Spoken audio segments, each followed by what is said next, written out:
یہ غوث اعظم کی پیدا کی ہوئی تحریک تھی۔ اتنا ہی نہیں، آپ کے آخری زمانے میں سرکار خواجہ غریب نواز معین الدین چشتی رضی اللہ تعالیٰ عنہ کی ملاقات بغداد میں ہوئی۔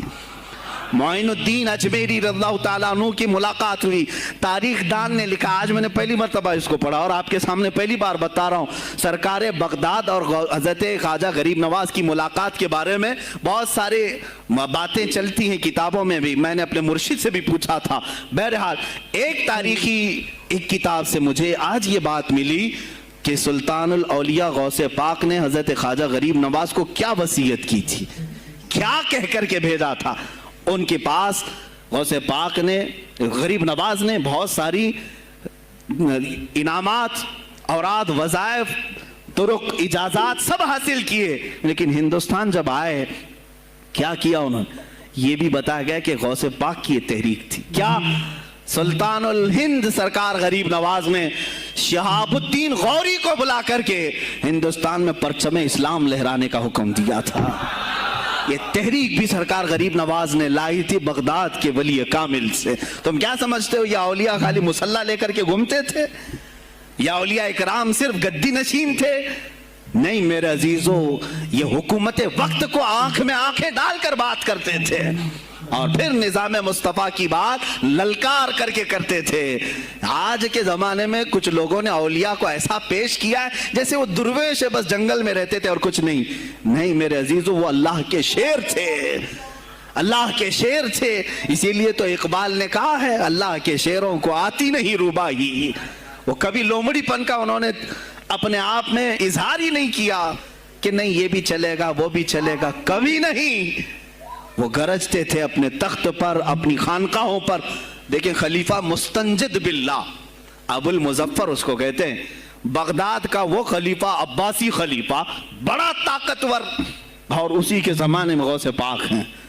ایک فارس سے آنے والے اجمی عبد القادر، شیخ عبد القادر، جب بغداد کی جامع مسجد میں بیان کر رہے ہوں، در و دیوار ہل رہے ہیں۔ وہ اپنے خلافت کے دربار میں بیٹھا ہے خلیفہ، اچانک بہت زور کی آواز آئی، پورے محل میں گونج گئی۔ پوچھا یہ آواز کیسی بغداد میں؟ لوگوں نے معلوم کر کے بتایا کہ شیخ عبد القادر جیلانی نے چھینک ماری، ان کے مریدوں نے صرف جواب دیا ہے۔ ان کو چھینک آئی تھی، جواب میں لوگوں نے یرحمک اللہ کہا، وہ خلیفہ وقت کے محل تک پہنچ گئی آواز۔ تو اس نے کہا یہ تو پورا ہلا دینے کی بات ہے۔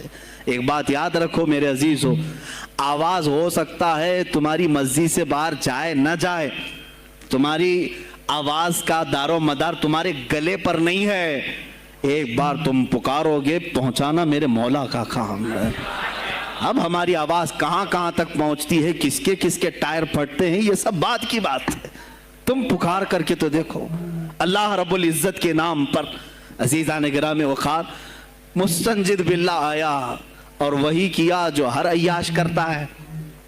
ظاہر سی بات ہے، مولوی صاحب کچھ لے دے کے چھوڑ دو، جان بخش دو، جاؤ کہیں بیٹھو، آپ اللہ اللہ کرو۔ کہاں یہ حکومت سیاست کی باتوں میں آپ آ گئے؟ چند دنوں پہلے میں نے بھی سیاست کی بات کی تو مجھے بھی ایک مشورہ ایسا ہے کہ آپ کو انٹرسٹ ہے ایم پی بننے کا، ایم ایل اے بننے کا؟ میں نے کہا مجھے انٹرسٹ تو نہیں ہے، لیکن کرسی صاف کرنے کا انٹرسٹ بہت ہے، اس پر جو کچرا ہے اس کو صاف کرنے کا انٹرسٹ بہت ہے۔ انشاءاللہ العزیز وقت آئے گا وہ صاف ہوگی۔ عزیزان گرامی، مستنجد باللہ 10 اشرفیوں کی تھیلیاں لے کر سونے کی غوث پاک کے دربار میں آئے۔ آپ مریدین کے ساتھ بیٹھے، ارے وہ حال و قال کی مجلسیں ہیں۔ مستنجد باللہ آیا، غوث پاک کی بارگاہ میں کہا کہ حضور آپ قبول کر لیں، نذرانہ ہے۔ آپ نے کہا تو رکھ لے اپنا نذرانہ، تو اپنے پاس رکھ لے۔ کہا کہ ہدیہ قبول کرنا سنت ہے، آپ سنت کے خلاف کرتے ہیں۔ غوث پاک نے کہا اللہ ایک تھیلی لیا اور اپنے بغل میں دبا کر کے اس کو نچوڑنا شروع کیا تو اس سے خون ٹپکنا لگا۔ خون اتنا ٹپکنے لگا تو حاضرین مجلس دم بخود رہ گئے۔ خلیفہ مستنجد باللہ بھی دیکھ رہا تھا۔ غوث پاک نے فرمایا ابھی تو یہ ایک تھیلی ہے، میں 10 کو نچوڑوں گا تو یہ خون تیرے دربار تک پہنچ جائے گا، تیرے دربار تک پہنچ جائے گا۔ تو تو مجھے وہ اشرفیاں دینے آیا ہے جو تو نے غریبوں کے مال کو چوس کر کے حاصل کیا؟ تو مجھے خریدنے کے لیے آیا ہے؟ اگر مجھے تیرے خاندان کی حرمت کا خیال نہ ہوتا تو میں آج پورے بغداد کی نالیوں میں اسی کا خون بہاتا۔ خلیفہ مستنجد باللہ بے ہوش ہو گیا، اور اس کے بعد جب ہوش آیا اس نے توبہ کیا اور آپ کے ہاتھ پر بیعت بھی کیا۔ اب اس کے بعد وہ خلیفہ ایسا پاک ہوا، نظر غوث جو پڑھی۔ اب اس کے بعد دربار خلافت کے حالات کیا ہو گئے سنیں یار، میں آج سیاست پر بات کر رہا ہوں۔ اب خلیفہ مستنجد باللہ کا دل جب صاف ہوا، 8 دن کے بعد وہ حاضر آیا، کہا سلطان الاولیاء اے شیخ عبد القادر جیلانی، آپ حکم فرمائیں کہاں کس طرح کا گورنر رکھنا چاہیے، گورنر کس طرح کا ہونا چاہیے؟ آپ نے غوث پاک نے اپنے خلفاء کو حکم دیا کہ لسٹ بنائی جائے، اسلامی سلطنت میں گورنر کون ہوگا؟ لسٹ بنی، کہا وہ ہوگا جس کی تہجد قضا نہیں ہوتی، وہ گورنری پر آئے گا جو سنت رسول کو ہلکا نہیں سمجھتا ہوگا، وہ گورنری پر آئے گا جس کی نمازیں کوئی قضا باقی نہ رہی ہوں، اس لیے کہ جو اللہ کا قرضہ باقی رکھے گا وہ لوگوں کا بھی مال کھا جائے گا۔ آپ نے لکھایا نام، خلیفہ مستنجد باللہ نے آپ کے اشارے پر گورنر پورے تبدیل کر دیے۔ ہر جگہ پر ایسے لوگوں کو رکھا جو سرکار غوث پاک کے یا تو مرید تھے یا خلیفہ تھے یا شاگرد تھے، اور ان کے دلوں میں اللہ کا خوف تھا، اور وہ پورے بغداد اور آس پاس کی سلطنتوں کو سنبھالے ہوئے تھے۔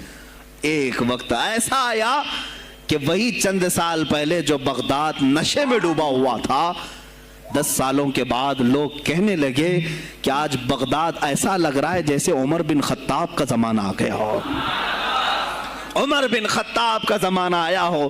تم نے تو غوث پاک کی 11ویں کھائی ہے نا، اصلاح حکومت ان سے نہیں سیکھا، وہ آئے تھے نظام تبدیل کرنے کے لیے۔ آج میں علماء سے بھی یہی کہوں گا، تم حق بات تو پہنچاؤ قوم تک۔ آج حالات ایسے ہیں میرے عزیزو، ڈر اور خوف ان کے سینوں پر طاری ہوا۔ کس بات سے ڈرتے ہو؟ کیا تم نے اللہ کی ذات پر ایمان نہیں لائے؟ یہ نہیں کہتے ہو موت و حیات اللہ کے ہاتھ ہے، رزق اللہ کے ہاتھ ہے، پھر ڈرتے حکومت وقت سے کیوں؟ مجھے ابھی چند دنوں پہلے ایک میسج یہ بھی آیا تھا کہ حضرت آپ تو پاکستان کے علامہ خادم حسین کی تعزیت پر بیان کر رہے ہو، آپ دیکھ نہیں رہے یہاں کا ماحول کیسا ہے؟ عزیزان گرامی، اس دن مجھے افسوس اس بات پر ہوا، سوال پر، ہائے افسوس، اس قدر تمہارے ضمیر مردہ ہو گئے، اس قدر تم بزدل ہو گئے، لاکھوں لوگوں کے دلوں میں شمع عشق مصطفیٰ جگانے والے پر تمہاری زبان بند ہے، تمہاری زبان بند ہے۔ میں نے صرف ایک جملہ کہا، کوئی فرق نہیں پڑتا، میں اس ملک میں رہ رہا ہوں جہاں کا پرائم منسٹر ایک سور خبیث فرانس کے صدر کے لیے ٹویٹ کر سکتا ہے، تو میں پڑوسی ملک کی کسی عاشق رسول کی تعزیت کیوں نہیں کر سکتا؟ کیوں نہیں تعزیت کر سکتا؟ اگر ہندوستان کی تخت پر بیٹھنے والے کو فرانس کے صدر سے کوئی دلی عشق ہے، محبت ہے، تم اس کی معشوقہ ہو یا محبوبہ ہو، مجھے فرق نہیں پڑتا، لیکن اتنا ضرور ہے عاشق رسول مشرق میں ہو، شمال میں ہو، جنوب میں ہو، مغرب میں ہو، جب اس کی روح جائے گی تو ہماری بھی روح تڑپے گی۔ ہماری ڈور بندی ہوئی ہے مدینۃ الرسول سے۔ میرے آقا صلی اللہ علیہ وسلم کی جو بات کرے گا وہ پھر کسی بھی ملک کا باشندہ ہو، تم کہتے ہو تعزیت کے لیے